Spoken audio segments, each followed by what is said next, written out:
Hi, I'm Jeff with HTP America, and we're here at Niemeyer Family Farms, and we've got an old Hobart Iron Man 210, and the welding gun is leaving a little bit to be desired. Cable's been taped up, front end parts are shot, so we're going to show you how to install a new HTP replacement gun on this machine. So here's the new HTP gun. You can see where it plugs into the front of the machine. Your spring support is much beefier than the original equipment gun. You'll also see we've got the same kind of design here at the end of the gun where the handle is.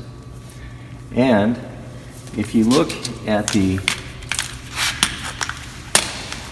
diameter of the actual welding cable, you can see that ours is bigger, and the reason for that is it has more copper in it. So to remove the gun, release the pressure on the pressure roller, lift that up, spool the wire back onto the spool. Now make sure when you do that, you don't let go of the wire and tie it into the spool, otherwise it'll unravel. Then loosen this big thumb screw here.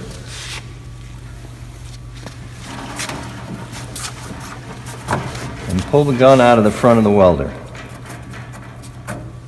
And disconnect the trigger connection. So in order to get the new gun in, we're going to have to take this little bezel off, which is simply done by prying it out with a screwdriver.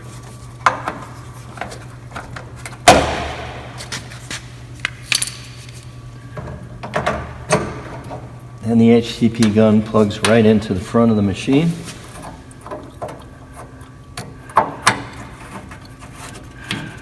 Plug the trigger wire in.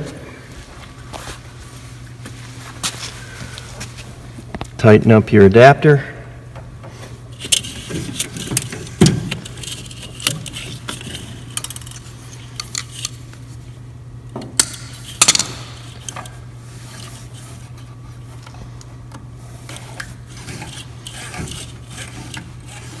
Feed your wire in, and you're good to go.